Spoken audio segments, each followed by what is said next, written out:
crazy, a storm on the horizon, the pressure is low. Gotta get moving, put on a show. The news is all buzzing, state of alert, but we've got a plan, we're ready to work. Emergency Management Associates, we're here for the crisis, we're here for the phase. From the first sign of trouble to the all clear sign, we're on the front lines, we're one of a kind. Emergency Management Associates, we're the calm in the chaos, we're opening gates, connecting the dots and making the calls. We're picking you up when you're starting to fall.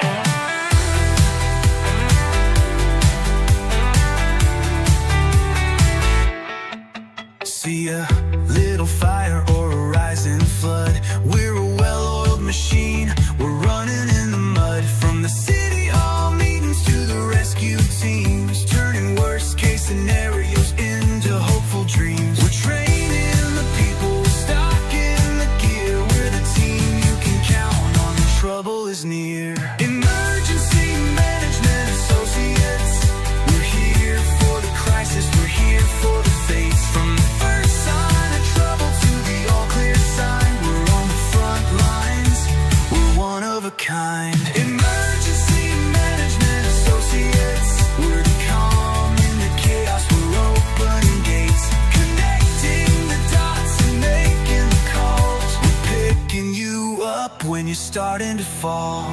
It's more than a job, it's a calling, you see. Prepared for the present and what's yet to be. Every second counts, we're ready to react for our communities. We're making an impact.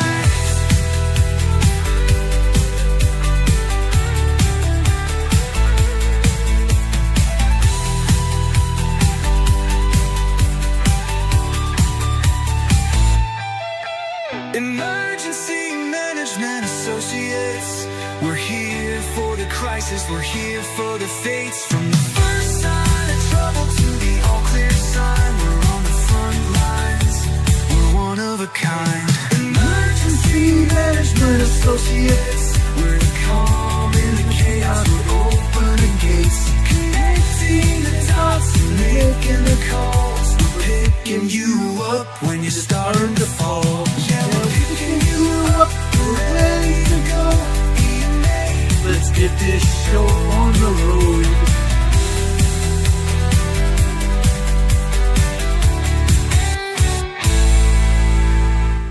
Let's get this show on the road, guys. How about that? Emergency Management Associates is on the air today. A bit late, but we're still on the air for you today. May God bless all of us. May God bless all of us. We're still alive. We're still alive and kicking. We're doing the job that the Savior would have us do. That's why we're here. That's exactly why we're here. Now, today, my name is Ron Tyler. I'm the president of Emergency Management Associates. We're in the area command, 392 miles west of Kitty Hawk Beach, North Carolina, guys. That's where we're at. We have a lot of things we want to talk about today. Lots of things to talk about. Now, to begin with, earthquakes. Let's talk about earthquakes, guys. Some earthquakes we need to talk about. Why? Because these primary ones are up on the Aleutian Island Fault. Great big huge Aleutian Island Ridge runs from Russia on the west over to Alaska on the east. Okay, let's talk about this. Let's bring this map up. With this map, I'm going to take down our EMA banner. I'm going to take down our webcam for the time being. We're going to start down south first. Down south first. Down here in the Fiji Islands. Fiji Tongan Islands here. Why? Because this is where all earthquakes originate, down here in the southern Pacific Ocean. All earthquakes originate from the southern Pacific Ocean, not necessarily the Fiji Tonga region, but down here in the southern Pacific region. That's where everything happens. Okay? Now, over here in Fiji Tonga region here, southern Fiji. Okay? Today, we had a 4.8 moderate earthquake here. This is a deep earthquake. This is a deep earthquake, 531 kilometers deep. 531 kilometers deep. Let's take a look at the depth to magnitude conversion chart here. Let me bring it up.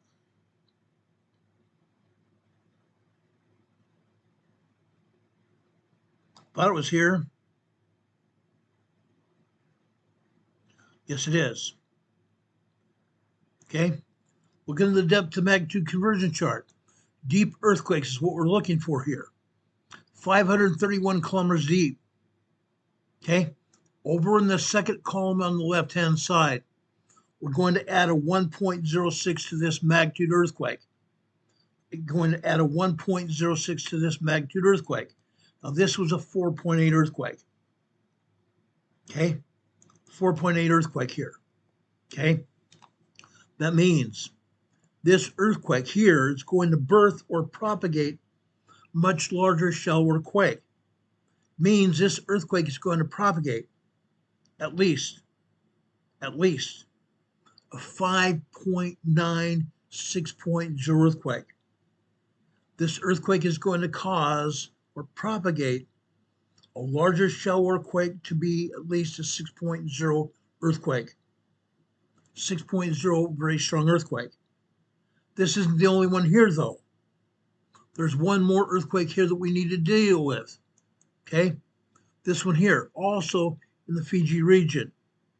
This is also 4.8 earthquake, but this is even deeper.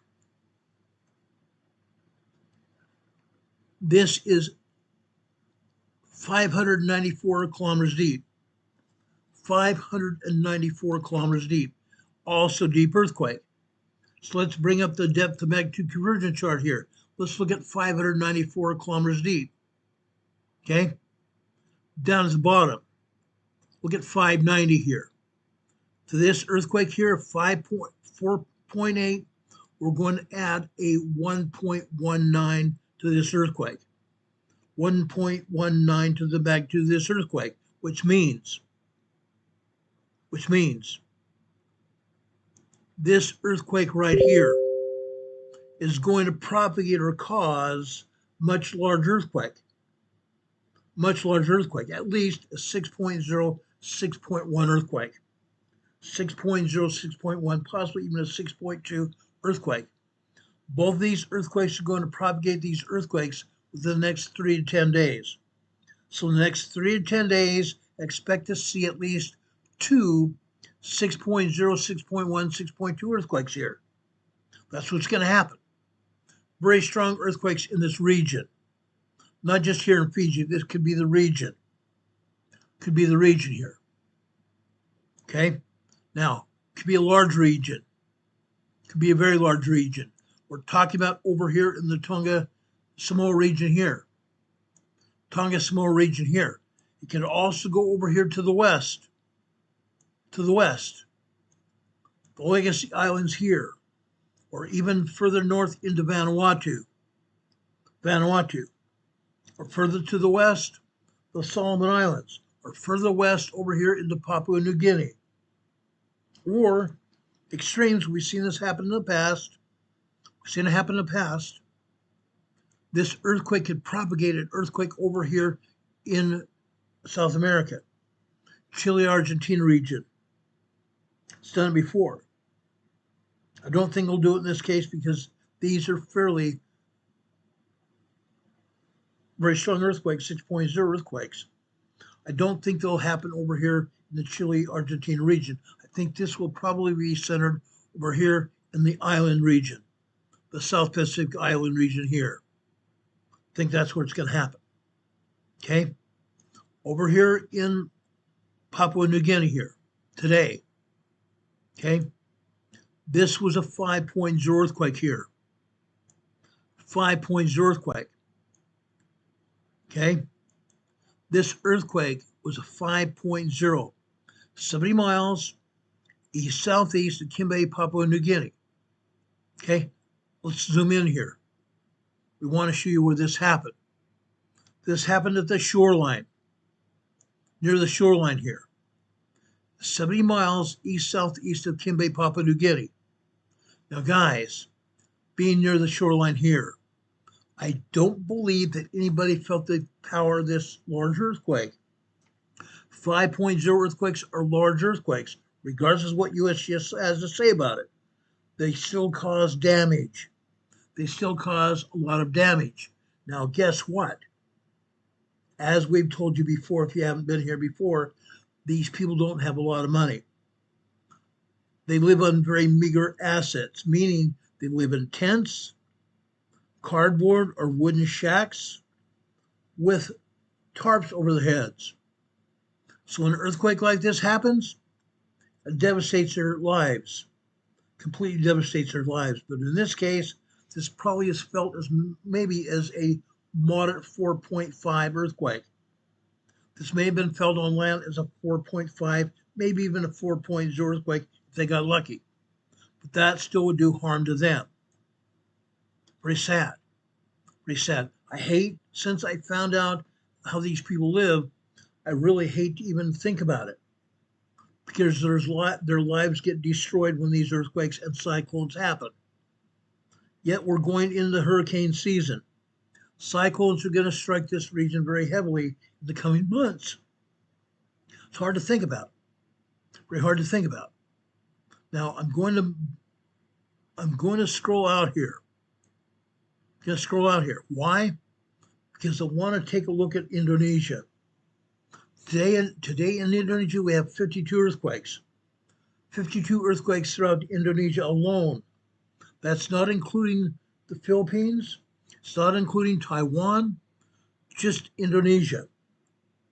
Only Indonesia. But USGS is saying one earthquake. What a joke. 52 earthquakes and one earthquake shown by the USGS. Okay? This is a 4.6 earthquake again in Timor, in the Timor region here. Okay? In the Banda Sea. Down here in the Banda Sea. I don't think anybody felt this earthquake. Number one, it's a moderate earthquake. Number two, it's out in the Banda Sea in the ocean. The ocean waters absorb the shockwaves of this quake. Nobody felt this quake, and nobody felt earthquakes over in the Fiji region, out in the middle of the ocean. But there are other earthquakes here that did damage, did moderate damage here. Yes, there are some earthquakes that are small earthquakes, but the good majority of these earthquakes are 4.0, 4.9 in size. Yet USGS doesn't want to talk about it for whatever the reason. For whatever the reason, guys. I don't know what USGS even thinks anymore. Going up here in the Philippines, there are 3.2s, there are 2.5s, there are 2.8, 2.9, 3.0, 3.5s, and 4.2 earthquakes here in the Philippines. In the Philippines. This whole region, this entire region, guys, including Australia and the South Pacific Islands down here in the New Zealand, Tonga, Fiji region, including Vanuatu, the Legacy Islands, the Solomon Islands, and all and such. Guess what? This is one of the largest subduction areas in the world. One of the largest subduction areas in the world. There are 7 different tectonic plates in motion here. 7 different tectonic plates in motion. That's why we get all these earthquakes. Now, with that said, I want to bring up our webcam again so I can talk about this. Okay? I want to show you about tectonic plates. When a tectonic plate moves, it's going like this, directly underneath or subducting underneath the other plate, just like this. When that happens, we have earthquakes. When we have earthquakes, these tectonic plates are moving anywhere from 1 inch a year, or sometimes even as much as 2 to 3 inches a year, which means they constantly have earthquakes. We've seen it happen. That's why these plates are moving. That's exactly why these plates are moving.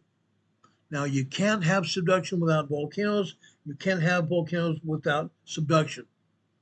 This area of Indonesia has plenty of volcanoes, all kinds of volcanoes. Okay? When a plate moves, when a plate opens up, magma from down beneath it comes in between the plates. comes in between the plates. The same thing happens when we have earthquakes. Magma from down below can move up and replace that spot, that space where the earthquake or the plate moved. It can happen. Occasionally we will have volcanoes erupt in the space between the plates. It's happened. But more than likely, when the plate moves, it'll cause that magma at a volcano to erupt. It'll cause that magma at a volcano to erupt. We've seen that happen almost every day here in Indonesia especially. Okay? There's about 5 to 7 not earthquakes, 5 to 7 volcanoes here in Indonesia that erupt every day. Literally every day. That's what happens here. You have subduction, which causes earthquakes, and also can cause volcanoes to erupt. That's happened here. Okay? Now, let's go over here to Southeast Asia here. Right up here to the north. Okay? We're talking about Myanmar, Burma area here. Myanmar, Burma area here. It used to be called Burma, now they call it Myanmar. Myanmar, Myanmar. Okay? Today we have a 4.6 earthquake. The other day we had a 5.2 earthquake, large 5.2. This is a moderate earthquake. Moderate earthquake, only 59 kilometers deep. Okay? But a moderate earthquake nonetheless. Here in the Western world, moderate earthquakes can snap power lines. They can snap power lines beneath the surface. They can snap oil and gas pipelines. They can smack and divide and destroy water pipelines as well. Water pipelines in the ground beneath streets, in fact. It's happened. Here in Myanmar, we've seen many earthquakes here in the past. In the last year and a half, in Myanmar, we saw a 7.4 earthquake hit here. Caused all kinds of disruption. We've seen 5.0 large earthquakes happen here. That's what we saw earlier this week with 5.4 earthquake here. Now, this is ongoing. It's going to continue to happen. Again, this is a moderate earthquake, causing moderate damage. Can knock pictures off walls in the western part of the world. Can make books and knickknacks fall off of shelves. In this region, they can do that. Over here in Mandalay, it's a very modern city. Very modern city. But these kind of earthquakes can cause moderate damage. They can disrupt people's lives. Okay? But look where this earthquake is. It's right on top of the edge of the plate. Right on the edge of the plate here. That plate comes from Indonesia. That plate comes from down here in Indonesia. Goes right up here through Southeast Asia, up here to Myanmar. Goes up on the northeastern side of India. Then it goes through the Himalaya Mountains here. Himalaya Mountains. As it moves through the Himalaya Mountains, it causes earthquakes here in the mountains. In this case today, we have an earthquake over here in Tajikistan. Tajikistan right here. This is a 4.3 moderate earthquake here. On the light side of moderate, 4.0 to 4.5 is the light side of moderate, but a 4.3 earthquake nonetheless. Here in this part of the world, they don't have that much money. They had a major earthquake here just about a year ago. 6.1 earthquake. Very shallow quake. That 6.1 earthquake destroyed this region. Why? Because these people in Tajikistan live in mud huts, live in caves. When that happens, their mud huts or dwellings fall down. Unreinforced masonry falls down. Caves fall down and unalive people. That's what happened here in Tajikistan and Afghanistan. Today we had a 4.3 moderate earthquake here. Okay? Over in China, northern China here. This is a large 5.0 earthquake here. Southeast of Shihazi, China. 47 miles south-southeast of Shijiazhuang, China. That earthquake's here before. This is another large earthquake here. Yes, there are people who live in this region. Their lives are somewhat destroyed when these earthquakes happen. They live in very meager circumstances. Those poor people here in China. Unreal. Now, for kicks and giggles, before I go any further, look at the rest of Europe. USGS is not showing any other earthquakes here in Europe. They're wrong. They're so wrong. Here in Europe, there are over 1,000 earthquakes here in Europe, all over Europe. From Spain, France, Switzerland, Germany, earthquakes everywhere. Croatia, Romania, Greece, Hungary, Poland, earthquakes everywhere. And then we add the conflict in Iran and Saudi Arabia and Dubai, Oman, Iraq. All these places have earthquakes because what is happening here. And seismic energy, they're not even telling us here. Earthquakes throughout the region, Greece especially. Greece gets hit with anywhere, I want to say anywhere from 18 to 30 earthquakes every day. That's just Greece. Over in Italy, you see Italy here. In Italy, they get hit with anywhere from 50 to 60 earthquakes every day. 50 to 60 earthquakes every day. And north central Italy there, guess what? 25 earthquakes here today in north central Italy, right there. Swarms of earthquakes every day. Very soon we're going to see another 5.0 earthquake here. Besides that, down here to the south, south of Naples here, what do we have? Vesuvius volcano is moving. I showed you yesterday, I believe it was, the volcano here, and they recently updated the satellite photography, or they've just decided not to show the steam coming from the volcano. But the volcano is still moving.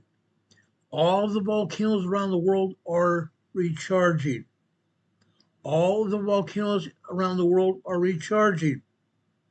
Vesuvius has not erupted for thousands of years. Thousands of years. I'm not surprised at all that it has been rumbling as of late. Could still happen. Could still happen. The USGS and even the European agencies not showing anything here today at all. Sad. Very sad. Greece, earthquakes. Over here in the Dokkanese Islands in the Aegean Sea here, earthquakes here. Why? Because there's magma down beneath the surface of the sea. Magma down beneath the surface of the sea that's trying to make its way to a volcano or through the bedrock, opening up a new island here. Opening up a new island. That's what happens when volcanoes erupt under the sea.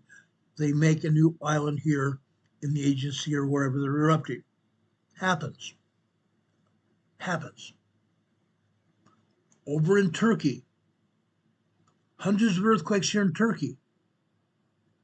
Hundreds of them. Over here in northern Turkey, especially here. Northern Turkey especially.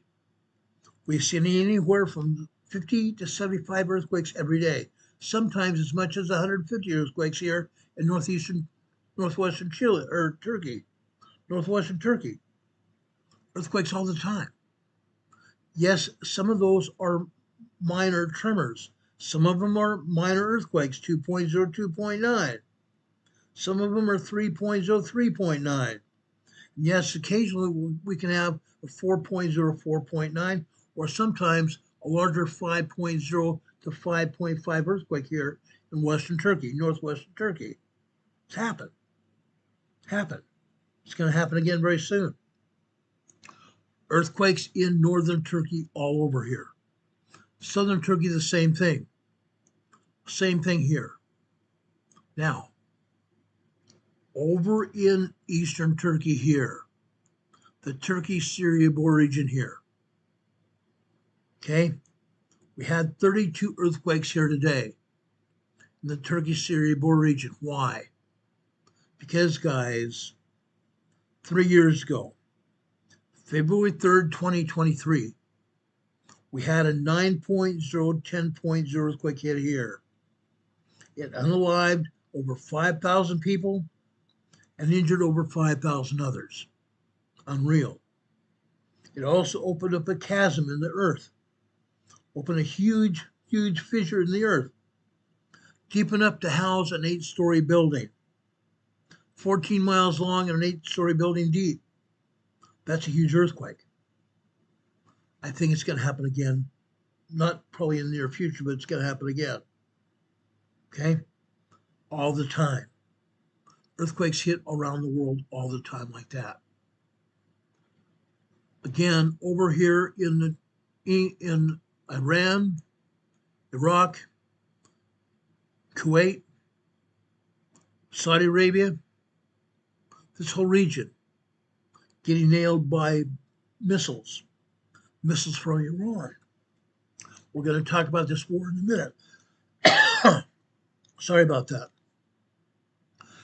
Let me get a drink of water.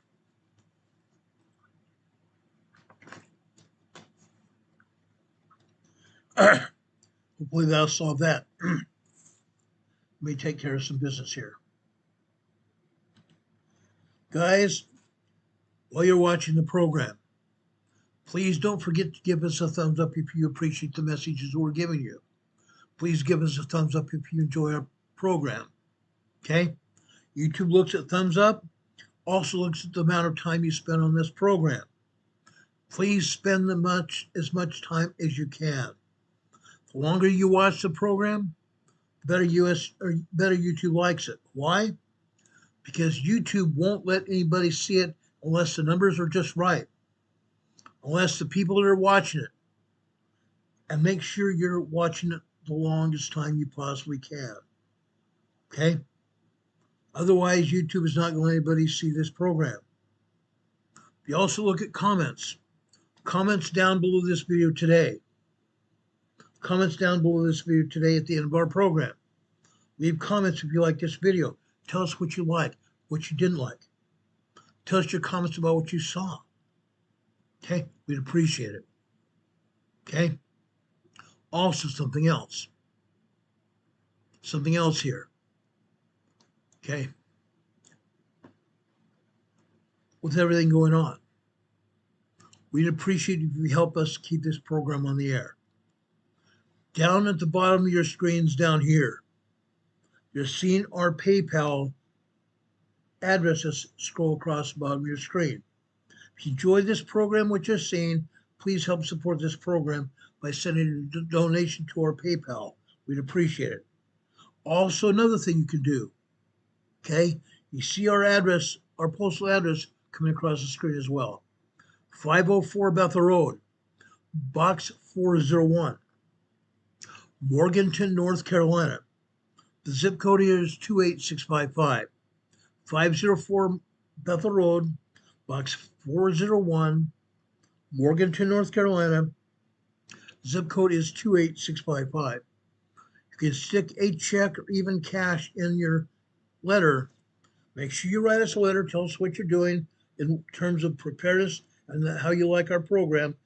Put the cash or check in the middle of the letter or in a card even. Put in your card and send it to us. That works. It's happened before, it'll happen again. We appreciate your support of our program. We really do. We don't get that many donations through the mail anymore. We wish we did. But you can give donation to our PayPal. We'd appreciate it. Okay? Getting back to earthquakes here. Get back to earthquakes. Let's go north here. Northern Mariana region here. The Northern Mariana region here. We have earthquakes here. In this case, this is just north of the Mariana Islands here. This is actually what they call the volcano islands that belong to Japan. This also is a 4.8 earthquake, moderate earthquake. But in this case, this is only 32 miles deep. 32 miles deep. This is a shallow quake. There are earthquakes in Japan, but USGS not showing it. Not showing it at all, unfortunately. Let's go over here to the Eastern Pacific here. Out here in the North Pacific Rise here. Northeastern Pacific Rise. This also is a 5.0 earthquake. 6.2 miles deep, 10 kilometers deep. 5.0 earthquake here in the Pacific. Nobody felt this. The ocean waters absorbed the shockwaves of this quake. But let's go over here closer to Panama. Closer to Panama. Offshore Panama here. Offshore from Panama. 68 miles southeast of Barica, Panama. Off the coast. On the Cocos Plate here. This is a large 5.2 earthquake.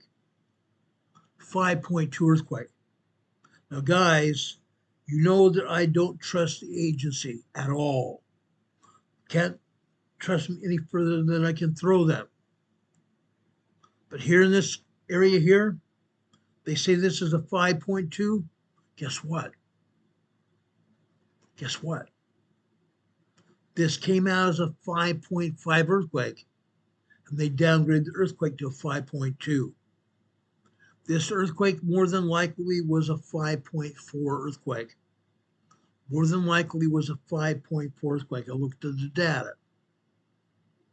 Okay? 5.4 earthquake off the coast of Panama. Nobody felt this earthquake. The ocean waters of the Eastern Pacific absorbed shockwaves of the quake. Now, here in South America, look what you're not seeing here. You're not seeing but one earthquake. One earthquake over here in central Chile. This, folks, came as a 5.0 earthquake. They downgraded to a 4.8. Downgraded to a 4.8. This was 23 miles deep. Shell quake. 4.8 earthquake. Near Coquimbo, Chile. 27 miles northwest of Coquimbo, Chile. Okay? Right off the coast. Right directly off the coast. Now, there may be some people here. There may have been some people here along the coastline that may have felt this earthquake, but they did not fully feel the full impact of the moderate quake. They may have felt some rumbling beneath their feet, or may have seen some shaking going on, but that's all they saw. That's all they saw. Okay? That's here in Chile. But guys, there were 14 other earthquakes here in central Chile. 14 on land. 3.2, 3.5, 3.7, 3.9, 4.2, 4.5, and 4.7 earthquakes all over Chile, including up here in northern Chile here. Northern Chile here. Right here. Another 14 earthquakes here.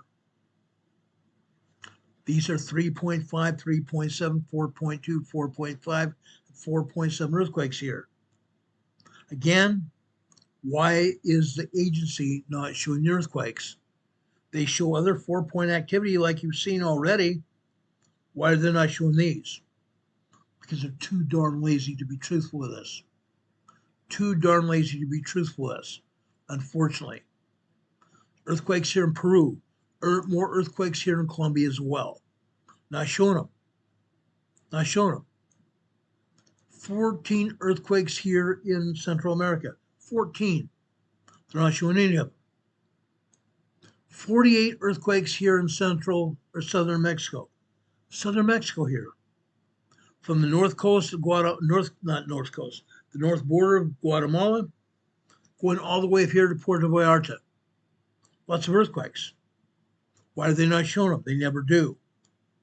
Rarely do they ever show anything but maybe a 4.0 earthquake. That's it. That's all. Earthquakes up here all the time.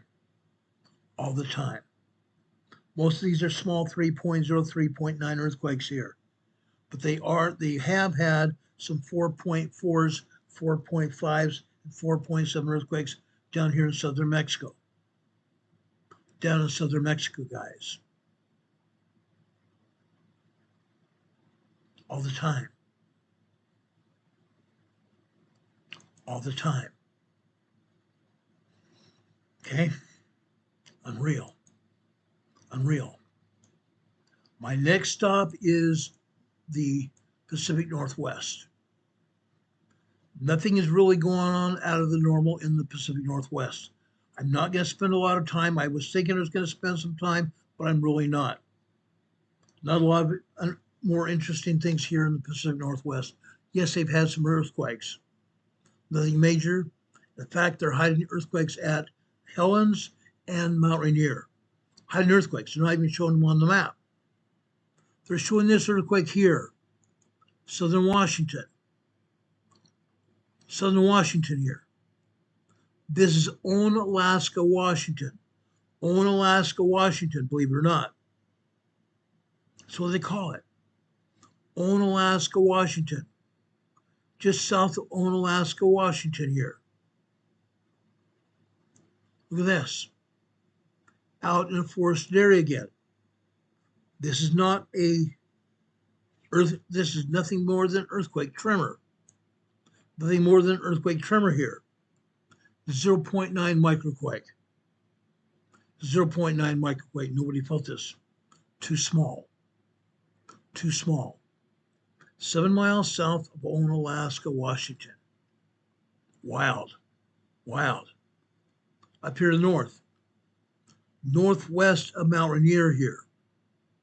Enumclaw, Washington. Is 0.8 microquake at Enumclaw, Washington. Then up here to the north, right here, Marietta, Alderwood, Washington. 1.2 tremor here. Again, they're not talking about Mount Baker. They're not talking about Glacier Peak. Not talking about Mount Constitution. Not talking about Mount Rainier. Not talking about Mount St. Helens. Down in Oregon, Mount Hood, Newberry Volcano, Sisters Volcano, Moon Volcano, Crater Lake, nothing. There are earthquakes there, but nothing out of the ordinary right now. But what I want to concentrate now on is going up here in Alaska. Going up here in Alaska right here. Okay? If you remember yesterday, we had a very strong earthquake here. Very strong earthquake here. I told you that that earthquake was probably a 6.6, 6.8 earthquake. Came out as a 6.4, I believe it was a 6.8 earthquake. Now, look what they're showing us. 6 aftershocks. Yesterday they showed us 5. Now there's 6. Gosh, golly gee, guys. There were something like 18 aftershocks from that earthquake yesterday. 18. They're still not showing all the earthquakes here. This is a 4.0 aftershock. This is a 4.2 aftershock. This is a 4.9 5.0 aftershock. This is a 3.8 aftershock here. This is a 4.3 aftershock here. Over here to the northeast, this is a 3.6 aftershock. These earthquakes here, aftershocks, these are approximately 160 miles east-southeast of Attu Island, Alaska. Attu Island, Alaska. I showed you Attu Island yesterday. We spent a great deal of time talking about Attu Island here, right there. If you missed our program, go back and watch it. It's very entertaining, number one, and a lot of information, number two. Go back and watch it. Great information about Attu Island. I didn't realize how much information there was. I didn't realize that the United States fought a war here in World War II on our own soil here in Attu, Alaska. Go back and watch the program yesterday. Great program. But today, we're still having earthquakes here in Attu, Alaska, southeast of Attu, Alaska. However, Guess what? More earthquakes here. This earthquake is south of Aveyah, Alaska, southwest of Attu, Alaska. 4.5 earthquake. But we have more. We have a lot more. Right here. See this earthquake here? They say this is a 5.5 earthquake. 60 miles south of Nikolsky, Alaska. Look where the aftershocks are. Further here to the northwest. This is a 5.5, they say. This is a 2.93.0. This is a 2.7. This is a 2.8. And this is a 2.4. Now, guys, these are far enough away from this earthquake. These aftershocks may be right, but there are more earthquakes here than that. There are a lot more earthquakes than that. Being a 5.5 earthquake, we're going to have probably 7 or 10 aftershocks right in this vicinity. They said it was a 5.5. Let's take them up on the earthquake. Let's take them up on the earthquake. I want to show you what happened. This could be very interesting. Stick around for this, guys. You're going to want to see this. Okay? Take down our depth to magnitude conversion chart. By the way, that was given to us by Rebecca. Not Rebecca Donningbrick Farm, but Rebecca the Roamer. Rebecca the Explorer. And a sidekick over in England. We appreciate them both. Great women. Great women over there. Okay? Now, let's take a look at what happened here in Alaska today.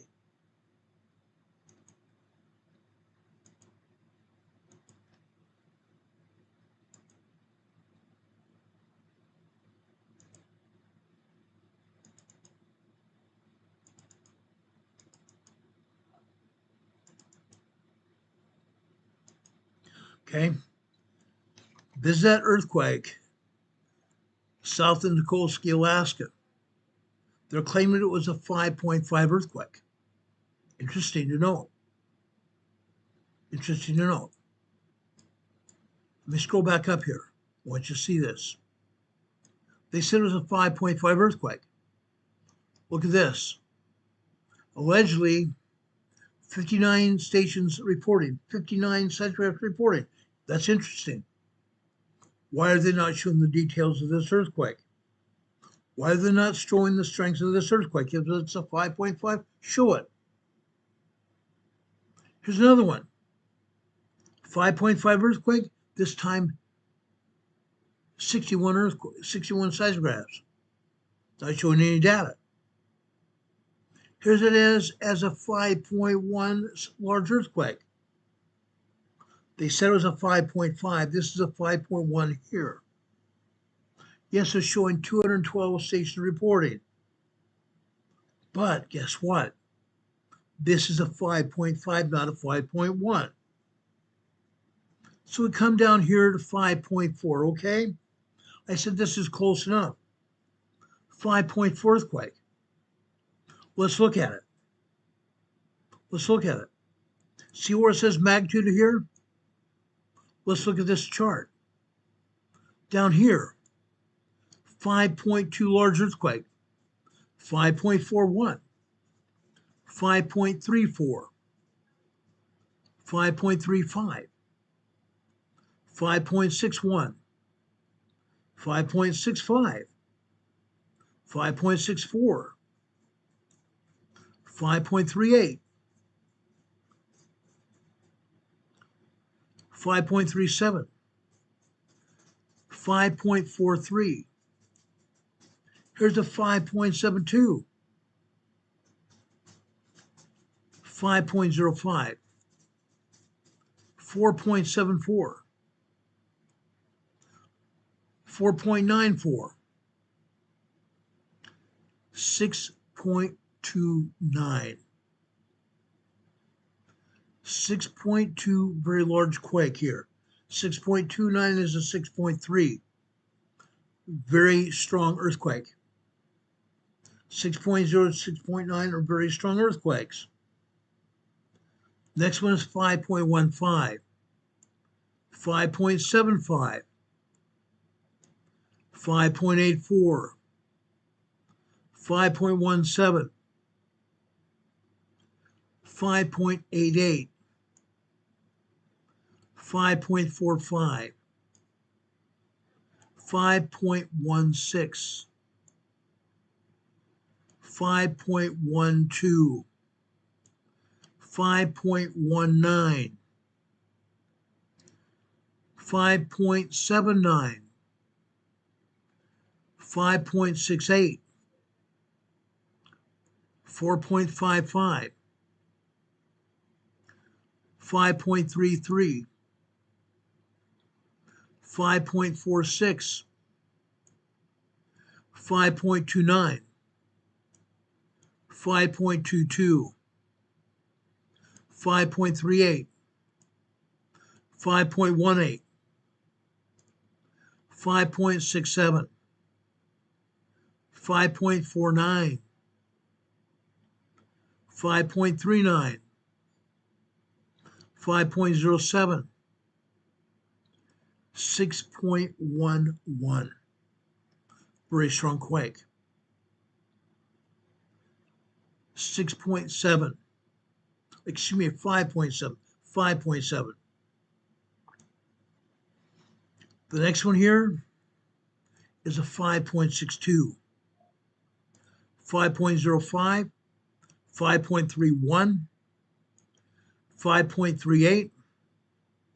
5.72. 5.62. 5.53. 5.59. 5.44. 5.11. 5.47. 4.92. 5.27.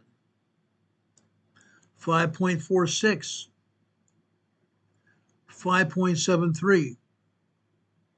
5.20. 4.89. 5.08. 5.39. 5.06. 5.49. 4.8. 5.39. 5.14. 5.3. 6.05. 5.4. 5.12. 5.57. 5.32, 5.15, 5.31, 5.39, 4.99, 4.88, 5.79, and then this last one, a 5.81. Guess what? Let's take a look here. I want to show you this. With all these seismographs here, the great majority of them are above 5.4. A great many of these seismographs are reported above 5.4. This is probably a 5.5 to 5.6 earthquake here south of Nikolsky, Alaska, on the Aleutian Island Fault. On the Aleutian Island Fault here. Now, let me show you this. They're showing 459 stations reporting, 459 seismographs. There are actually There are actually nearly 500 seismographs reporting. There are a lot more seismographs than they're saying here. I went through there and counted most of them. There are nearly 500 seismographs reporting this earthquake.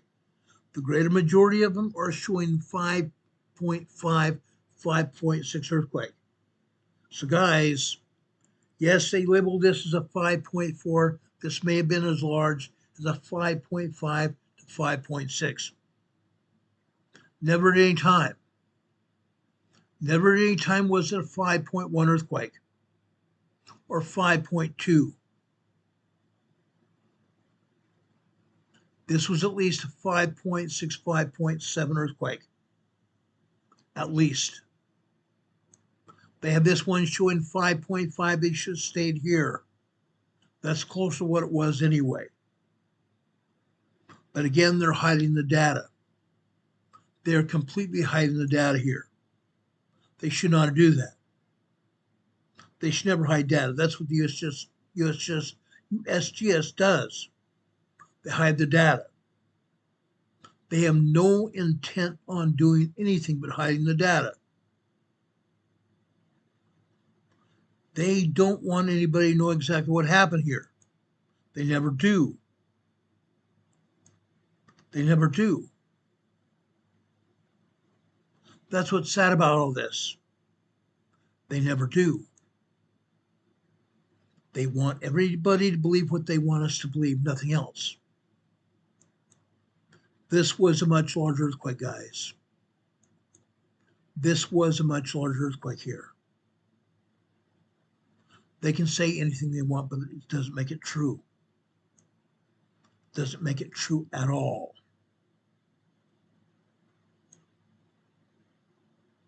Unfortunately. Unfortunately. Now, do you guys have any questions for me?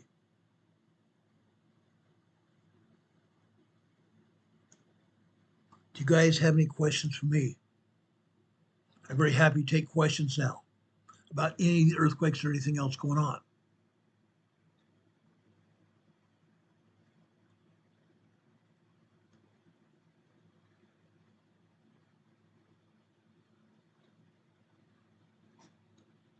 Sleeping volcano, please take Dennis to the hospital, to the VA, or wherever he needs to go. I know you're doing that.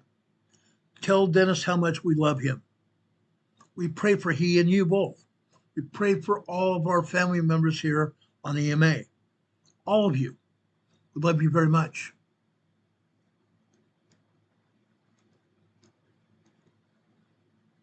Love you all very much. Okay? Please tell Dennis how much we love him. He's going to Salt Lake in the morning. Wow. Wow.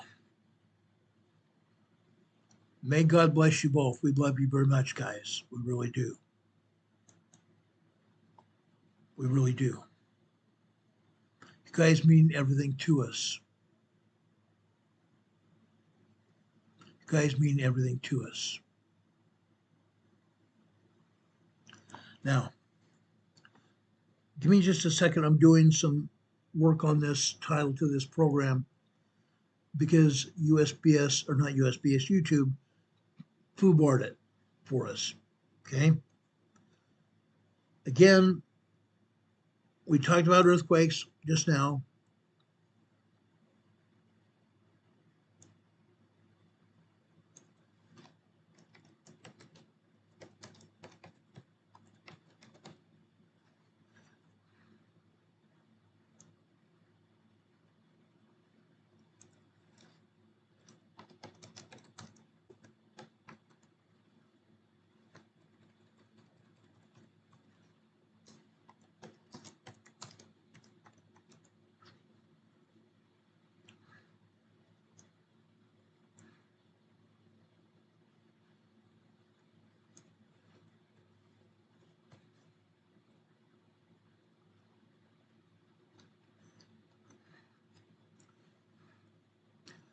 All right. They got the date here wrong again. I fixed this date and they food about it again.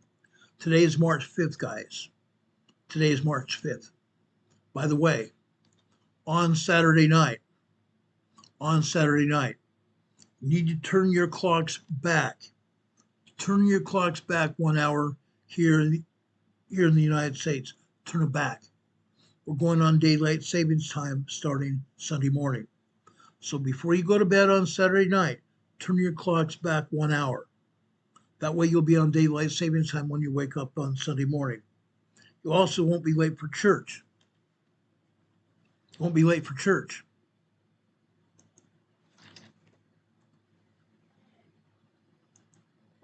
All right. I just worked out our title to our program here. So I'm back on normal here.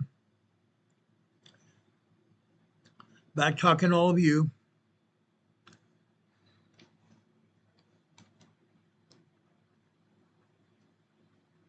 Yes, forward, not back. I'm sorry. Yes, forward. Thank you, guys. Forward, Ron. Forward. Moving our clocks forward so we lose an hour. Okay? This Sunday. 3 days spring forward. Thanks, guys. I appreciate all of you. You guys are great. You guys are really great. Anyway, do you have any questions about the earthquakes around the globe or the earthquakes up in Alaska? Any questions at all?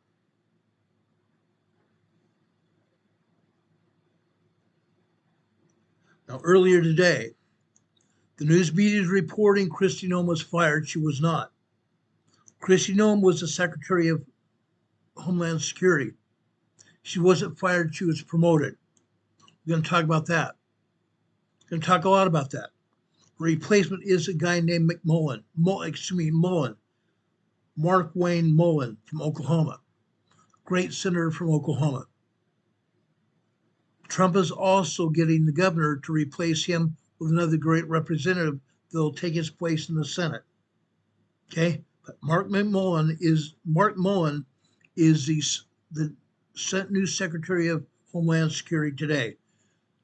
Homeland Security Secretary Noem did not get fired. She got promoted. Let's talk about that. Okay? I woke up this morning with all kinds of news. Secretary Noem was fired. She wasn't. Kristi Noem has been promoted to be the special envoy to what they call Shield to the Americas Initiative. She's been promoted to be a special envoy to the Shield of the Americas Initiative. President Trump announced that today. Senator Mark Wayne Mullen from Oklahoma will be the new Homeland Security Secretary, while Kristi Noem will lead the Shield of the Americas Initiative. President Donald Trump announced it as a major change in his administration. In a post on Truth Social, Trump said that Oklahoma Senator Mark Wayne Mullen will become the new Secretary of Homeland Security starting March 31st. He also shared that the current Homeland Security Secretary, Kristi Noem, will move to a different role linked to a new security plan called the Shield of the Americas. The Shield of the Americas will be a new security program that will be making an announcement this weekend in Florida. President Trump will talk more about it this weekend in Florida. Trump said he's focusing on improving safety and cooperation across countries in the Western Hemisphere. That's why he promoted her to that position. She had a federal law enforcement position in Homeland Security. This one is a federal law enforcement program in Shield of the Americas. Trump's Truth Social post as part of this plan. Kristi Noem will serve as special envoy for the initiative. The program, like I said, is expected to be addressing issues such as border security, stronger cooperation between countries in North and South America. Trump wrote, quote, "I am pleased to announce the highly respected United States Senator from Oklahoma, Mark Wayne Mullen, will become the new United States Secretary of Homeland Security, DHS, effective March 31st. Current Secretary Kristi Noem, who has served as well, has also had numerous and spectacular results, especially on the border. She will be moving to be the special envoy for the Shield of the Americas program. Trump said more details will be forthcoming about the initiative that will be revealed in an announcement scheduled for Saturday in Doral, Florida. The plan is expected to outline the United States will work with other countries, other nations in the region, as part of the new security effort to combat drugs, combat illegal immigration to those countries and also ours, and combat law enforcement problems.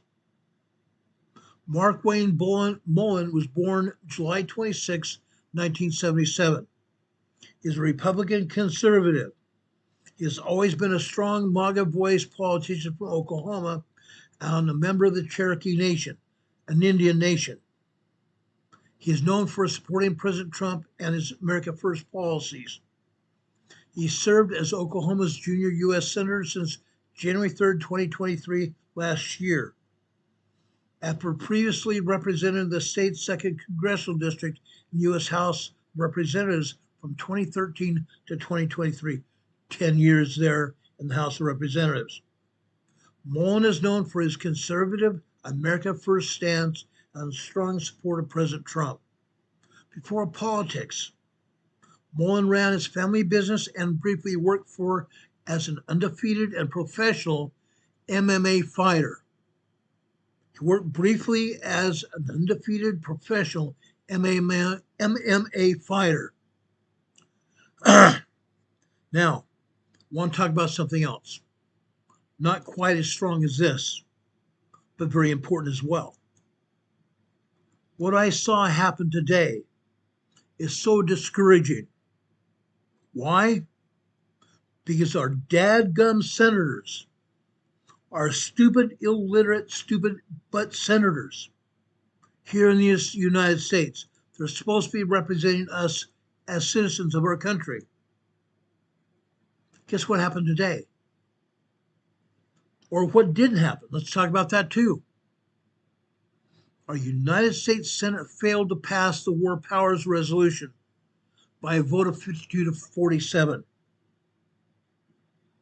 They failed to pass the War Powers Resolution by a vote of 52 to 47.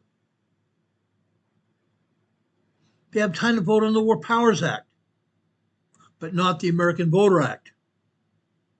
Not the American Voter Act. What is more important? The American Voter Act, to keep illegals from voting in this country.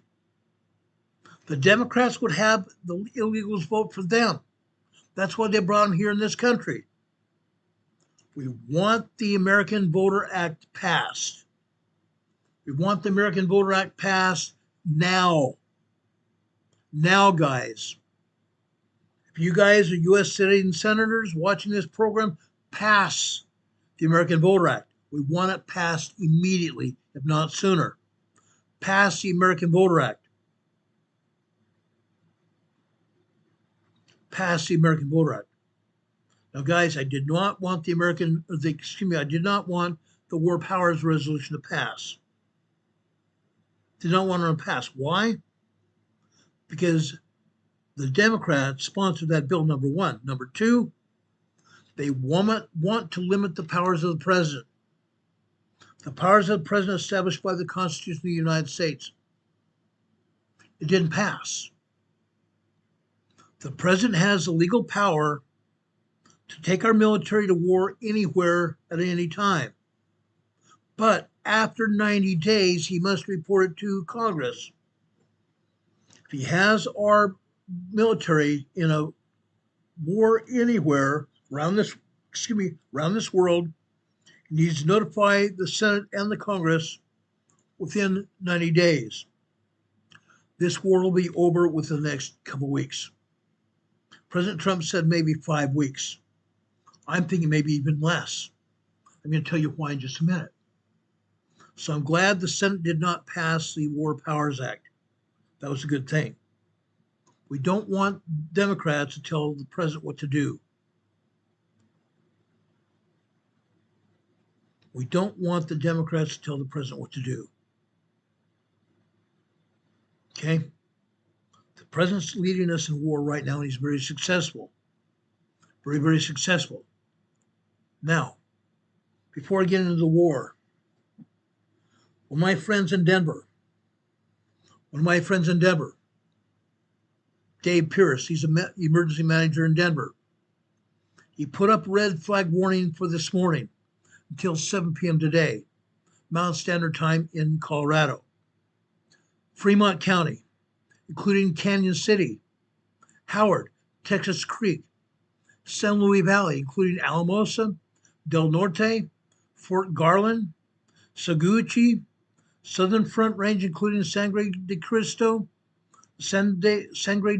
Mountains, Wet Mountains, La Veta Pass, Northern El Paso County, including Monument and Black Forest, Southern El Paso County, including Fort Carson and Colorado Springs, Pueblo County to the south, including Pueblo, Huerfano County, including Weisenberg, Western Los Animas County, including Trinidad and Thatcher, Crowley County, including Ordway, Otero County, including La Junta, Western Comanche Grasslands, Eastern Los Animas County, including Pinon Canyon, Kiowa County, including AIDS, Bent County, including Los Animas, Prowers County, including Lamar, Baca County, including Springfield and Eastern Comanche Grasslands.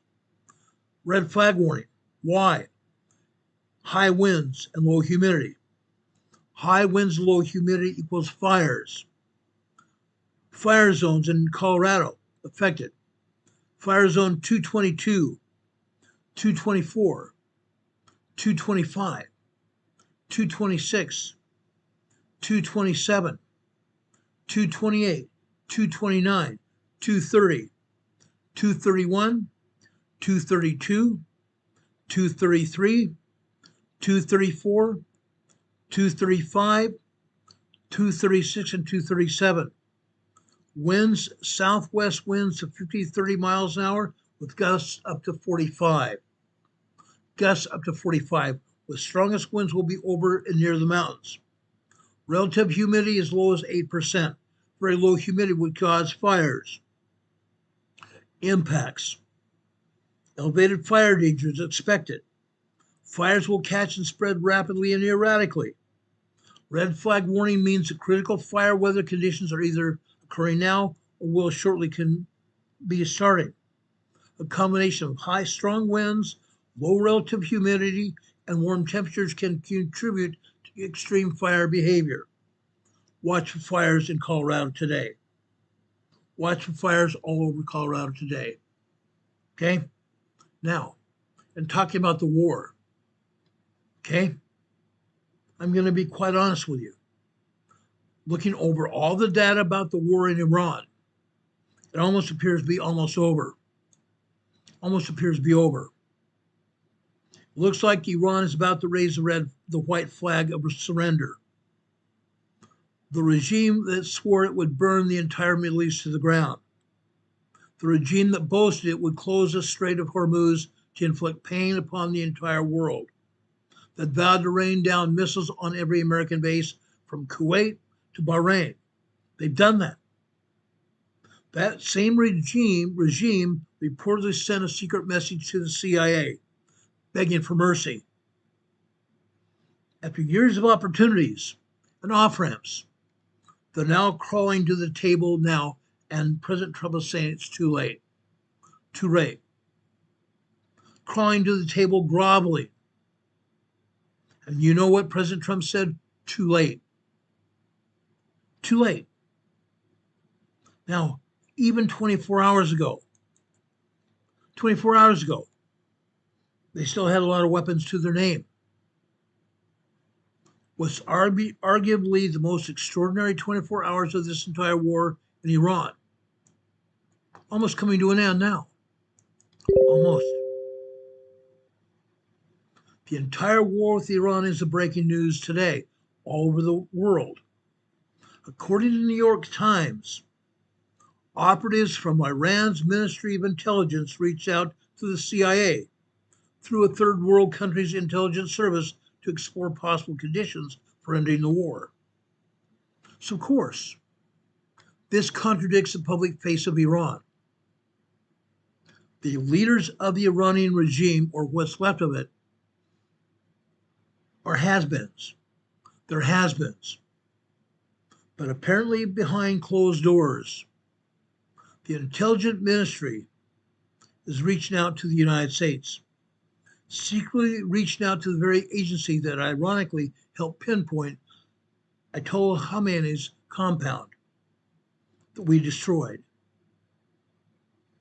When Trump found out that it looked like Iran was indeed signaling that it wanted to talk, he didn't want to respond with diplomacy because diplomacy failed last week.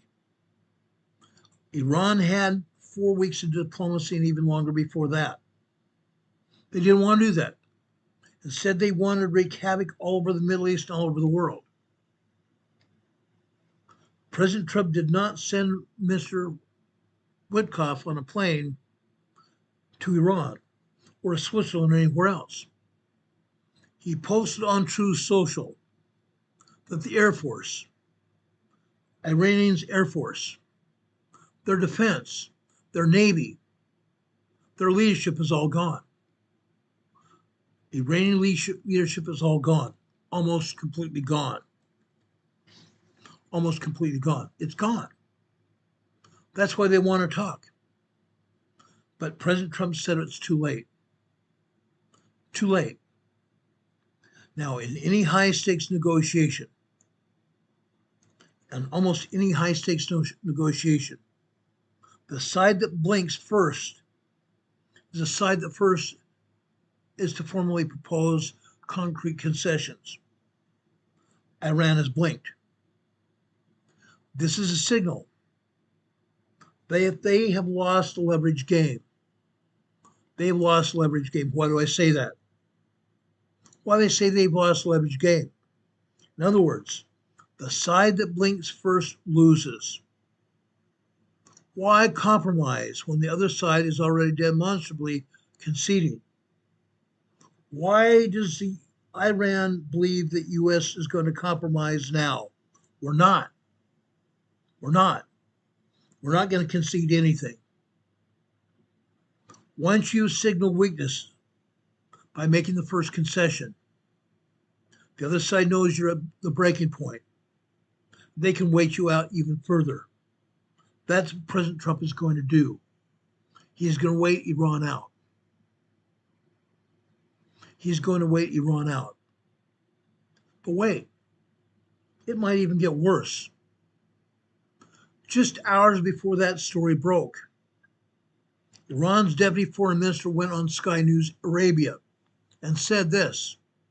This is a quote I found from Sky News. Iran is ready to abandon its nuclear program on condition that the United States presents a satisfactory alternative offer. Yeah, go figure. Iran wants us to present a satisfactory alternative offer. Guess what? Iran, you are in no position at all to ask for a satisfactory alternative offer. Not at all.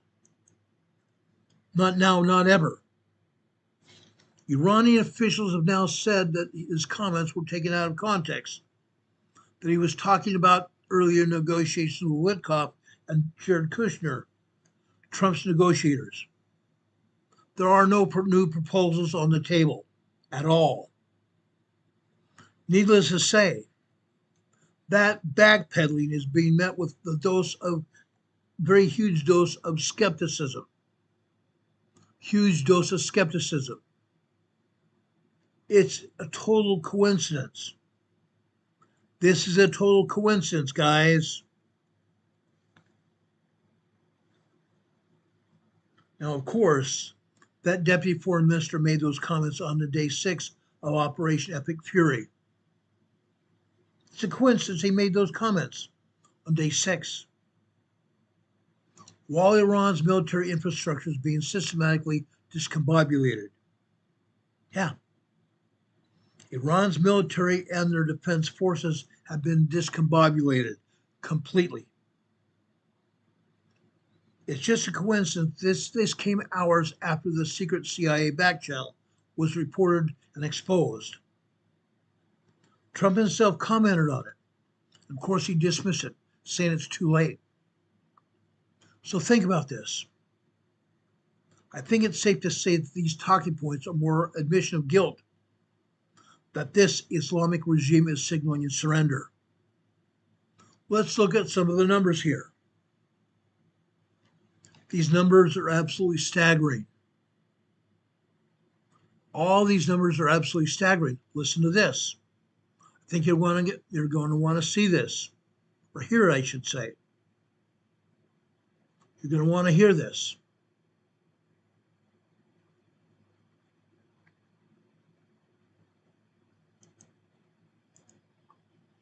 According to U.S. Central Command, CENTCOM, as of this week, Iran's ballistic missiles are down 86%.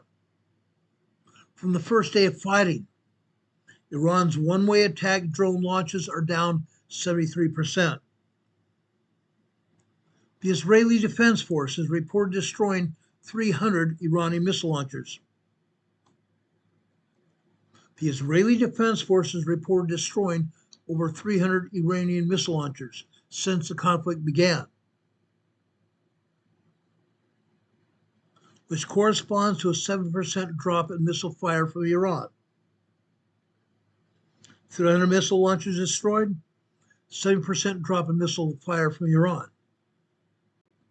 According to a brand new analysis from the Jewish Institute for National Security of America, 75% of Iran's entire launch capacity has been destroyed. 75% of Iran's entire launch capacity has been destroyed, completely taken out. Let that sink in. According to the analysis, in a matter of 6 days, 3/4 of Iran's ability to even fire a missile is gone. Gone. Over. Joe Shimpaw's in the chat saying, I will still keep preparing to have my eyes open and ears open. I agree. Yes, sleeper cells may be active, and they are.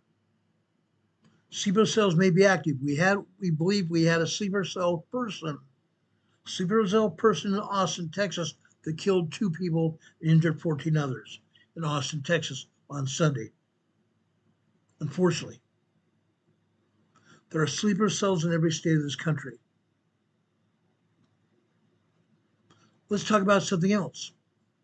The Iranian Navy. The very muscle they use to threaten to close the Strait of Hormuz. Admiral Brad Cooper, commander U.S. CENTCOM, confirmed that over 20 Iranian naval vessels have been destroyed. Over 20 Iranian naval vessels have been destroyed, including Iran's most operational submarine. We took it out the other day with a torpedo.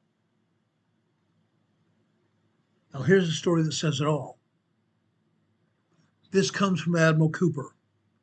He stated, there is currently not one single Iranian vessel underway in the Arabian Gulf, the Strait of Hormuz, or the Gulf of Oman. Not one single ship at all. The United States Navy took them out. They're bobbing at the bottom of the ocean. Those ships are bobbing on the bottom of the ocean now. Now, it's not just what they lost. It's not just what they lost, guys. It's what they can't replace. It's a fact. They cannot replace anything that they have used or what they have had destroyed. Secretary of War Pete Hegseth explicitly listed destroying Iranian missile production as a core of U.S. military objective.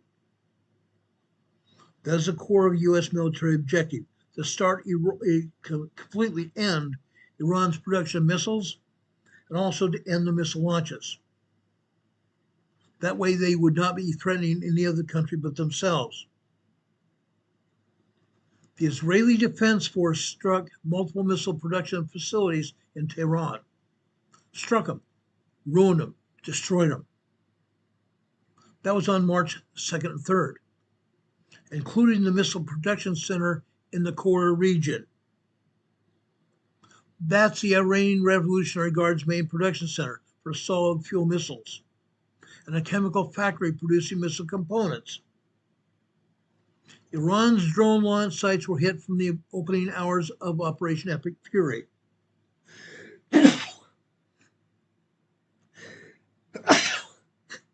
Iran's drone sites were hit at the very beginning. Iran has been launching hundreds of drones. Many of those drones, the majority of them, have been destroyed in the air. This is fundamentally a war of attrition, and the side that runs out first loses. All the indicators point to the fact that Iran is running out of war-making items.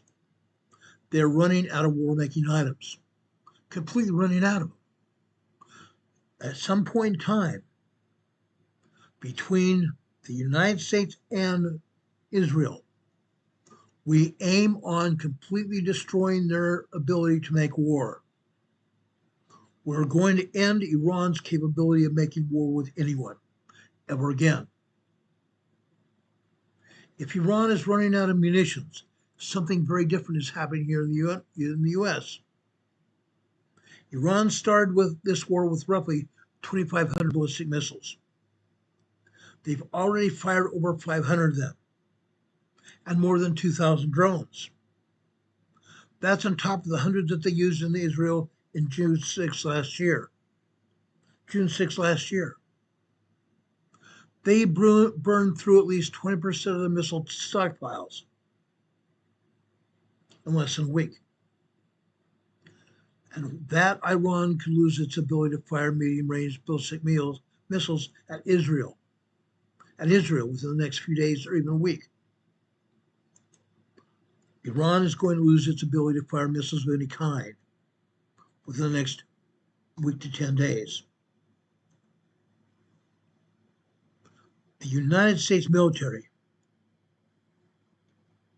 and the Israeli military have been eliminating missile launchers all over throughout Iran and throughout the entire Iranian theater that we've been hitting. The entire Iranian theater of operations, especially in the last couple of days, once our source has identified where the missiles were coming from. Now, it should be noted here that the Iranian Revolutionary Guard forces have been sitting mobile launchers on airfields right between remaining planes that they have on the ground. I've seen pictures of it. As I tried to gain a picture of that screenshot here, they took it down. But they've been sending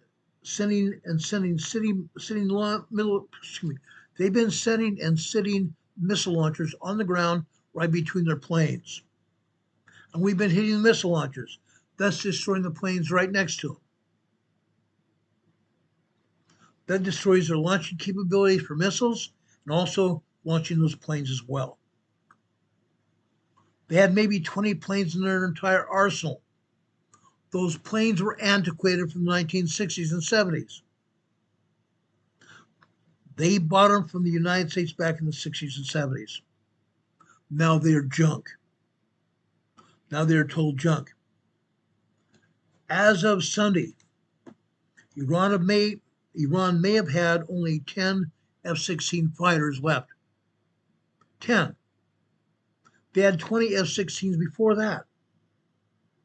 Over the years, they've been basically cannibalizing other planes' parts and putting them in their jets to make sure they had fighters ready to go up in the air.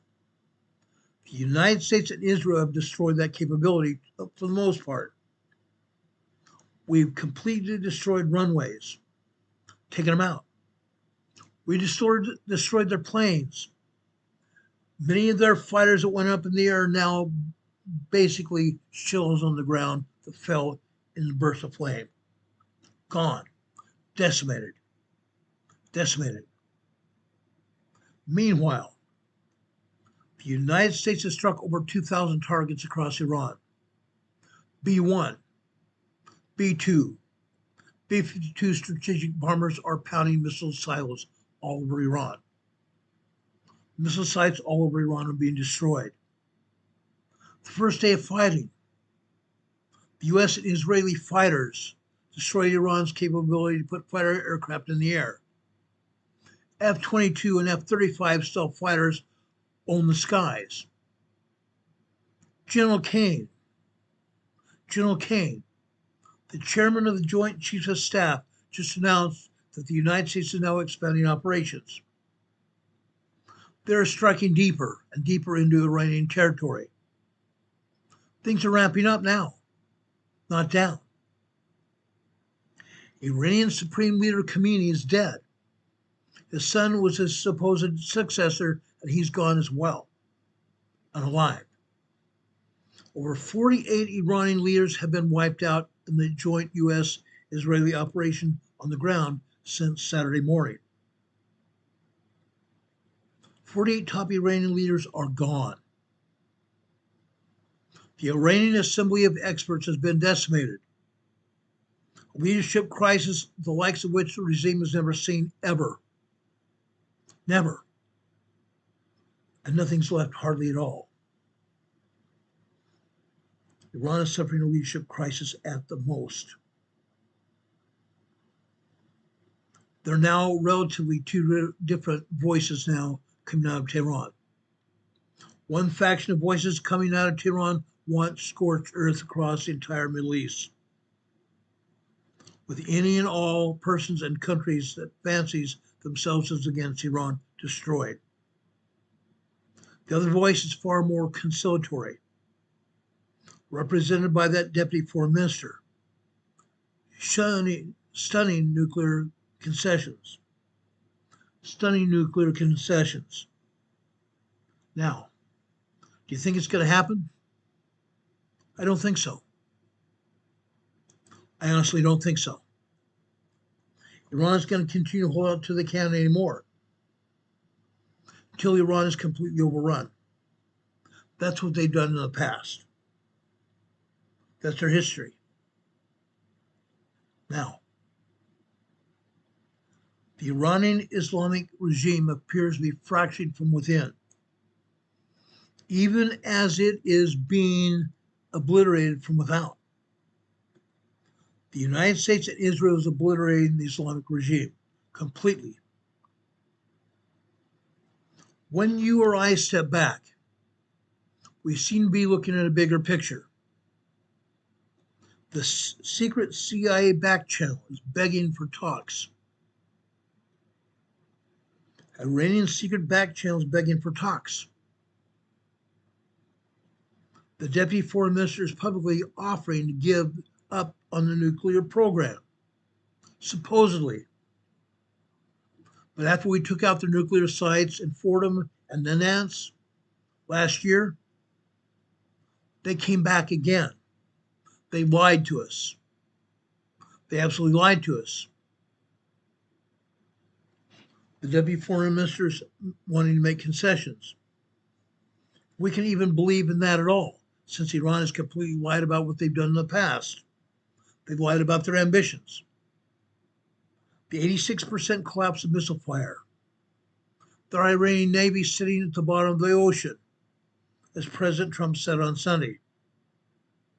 75% of the missile launch capability is destroyed. The supreme leaders are dead. Their leadership is decimated now. Their military weapons production is in ruins. And the United States is expanding its campaign even deeper into Iranian territory right now as we speak. And we are increasing our offensive. Not to mention, there are reports coming out of Azerbaijan, reports coming out of Iraq. The Kurdish troops from Azerbaijan and Iraq are invading from the north. They're amassing the forces on the borders of Iran. They're not defensive forces. These are opposing forces. These are offensive forces prepared to attack Iran because Iran has wanted to take over those countries, and they're not about to let that happen. Iran has been the enemy for so long in that area. Now, guys, I hate to say this too soon because I don't want to tip off our enemies or even spoil the massive gain that we've made. But what we may be looking at is the death rattle of the Islamic Republic. The death rattle of the Islamic Republic. This has been 47 years in the making, since 1979. The mullahs first attacked the United States Embassy in Tehran, kidnapping and murdering our embassy employees. We only got back part of the embassy employees. Unfortunately, the mullahs have had their chance for too long. 47 years. 3 rounds of talk through them on. Multiple off-ramps we've given them every day. Every opportunity to make a deal. They chose arrogance. They chose defiance. They chose the nuclear bomb in order to go after what they termed the great Satan over peace. And now, they are staring down the barrel of the most devastating military campaign, shock and awe, in the world. Iran is now staring down the barrel of the most largest and devastating military campaign of shock and awe that the world and Iran has ever seen. Iran has had its chance. There are no more chances. And the only words that they can muster might be, we hope, ready to give it all up. We hope we're ready to give it all up. I don't trust Iran. I don't think anybody does. In the words of our great President Trump, it's too late. It's too late, guys. Way too late. 1 day short and $2 short. Too late. Tehran is in the ruins. Tehran is in the ruins. The smoke you see here are apartments and condominiums that house Iranian leaders. Apartments and condominiums that house Iranian leaders. They're gone. They are gone. There are over 90 million people here in Iran that need to be saved. That's what we're working on. That is exactly what this war is about. Saving those 90 million people and saving the world. Saving the world from this Islamic Satan, not the Islamic West. Now, as I said before, Iran has been punishing us. 1979, they kidnapped our people from our embassy, murdered some of them. But January 12th, 2016, Iranians Revolutionary Guard seized the United States boat and released humiliating footage of American sailors kneeling in tears. Days later, good old President Obama, sent Iran $400 million in cash on pallets. Sent Iran $30 million or $400 million in pallets, cash on pallets, followed by another $1.38 million on real, uncut, pick and reel. That U.S. president didn't care about us, didn't care about our military sailors that Iran had caught. Now Iran has got 20 of their boats on the bottom of the ocean. And we sunk one of their biggest submarines as well. Gone. Totally destroyed on the bottom of the ocean.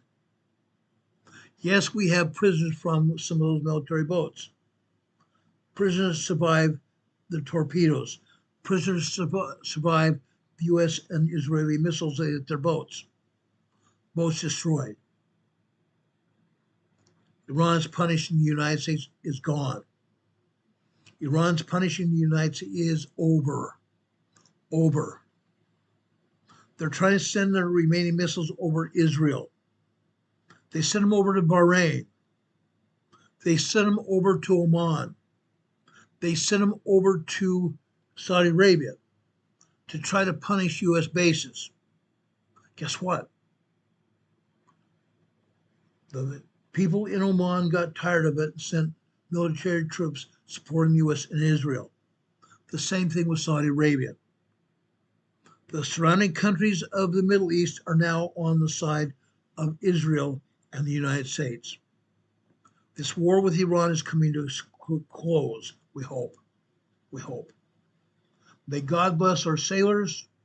May God bless our Air Force, our Army, and the United States Marine Corps. Thank you for your hard work. Also, may God bless the families of those military members that have passed away. There are at least 6 military members that have passed away over the last 5 days. God rest their souls, and God bless their families. We love them all. We're going to miss them. We're going to miss them a lot. Now, I want to get on a more conciliatory note here. One of my friends published this today. I want to share it with you.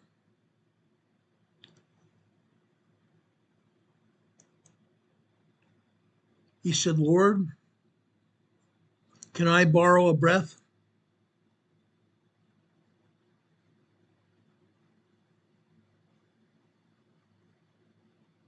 Lord, can I borrow a breath? This is a man that's written many books. Oh Lord, if I could borrow a breath, just one breath. From the night you walked in the garden alone, not to ask for miracles, not to beg for proof, but to feel what it was like to be enough. Just enough, without the weight of tomorrow's promises. If you answered, I'd probably cry. Not because it hurt, because it finally stopped pretending. I knew how to carry it all. So keep the stars. Keep the thunder. Just let me sit here in the dark and believe you're still listening. Christ in Gethsemane. Jesus Christ in Gethsemane. Richard Paul Evans wrote that. Richard Paul Evans wrote that. I admire Richard Paul Evans. He's a great friend of mine, a great author, a great man, a great family, a great father, and a great husband. Richard Paul Evans. Oh Lord, if I could borrow just one breath. As Mary Magdalene and her companions mournfully approach the garden tomb, think about that day.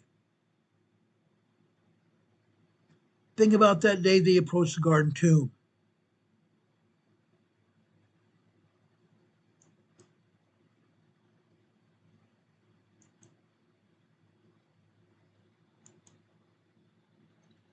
Two angels appeared to them. They shared the clarion call of all Christianity. Why seek ye the living among the dead? He is not here, but he is risen. The Easter season is also joyfully testifying the same eternal truth. We are also joyfully testifying of this eternal truth. Jesus Christ is risen. He lives, the Savior of the world. He was crucified. And on the third day he rose from the dead, the first fruits of them that slept. His resurrection allowed all to be resurrected. And through his grace, we can find peace. The peace which passes all understanding. And we can be perfected in him. We invite each of you this Easter season to seek this same Jesus, of whom the prophets and apostles have written. As you do so, we testify that your Easter celebrations can strengthen your own faith, and can strengthen your own faith and testimony that death is conquered and man is free, and Christ has won the victory. He is risen. This message announced the resurrection of Jesus Christ, turning those women's sorrow into the foundational message of Easter. Now, we're at the end of our program. I've not said this in a very long time, but I'm going to say it right now. As late great CBS News commentator Walter Cronkite once said, and that's the way it is. That's the way it is, EMA family. Thursday, March 5th, 2026. For EMA News and our family here, I hope you have a good night and a better tomorrow. May God bless you. May God bless your families this day and always. God be with you until we meet again. We'll see you tomorrow evening, just sometime after 4 p.m. tomorrow evening. Same time, same bad channel here on the EMA network on YouTube. God be with you until we meet again. We'll see you soon. God bless. Take care, everyone. Enjoy.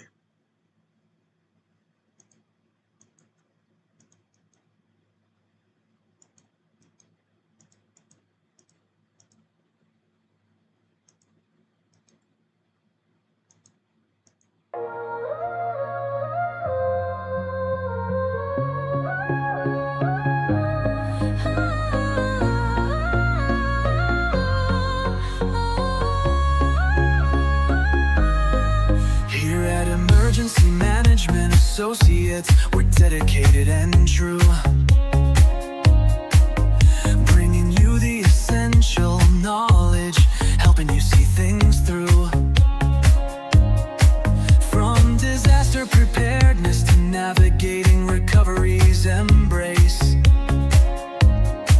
we're here to guide you in every unpredictable time and place.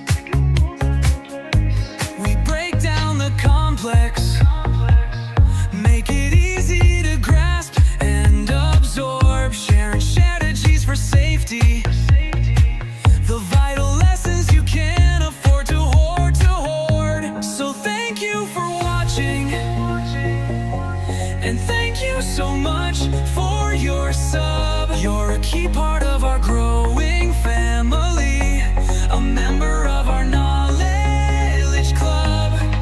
With every like, every share, and every comment you send our way, our critical message spreads further, helping more people every single day.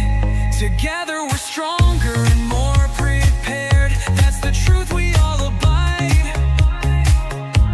You help us build resilience with nowhere for uncertainty to hide. Your engagement truly inspires us. Your feedback acts as a guiding light, helping us continually grow and making our channel's future bright. We're always learning, always striving to be better, bring you the most up-to-date information, no matter the weather. Emergency Management Associates.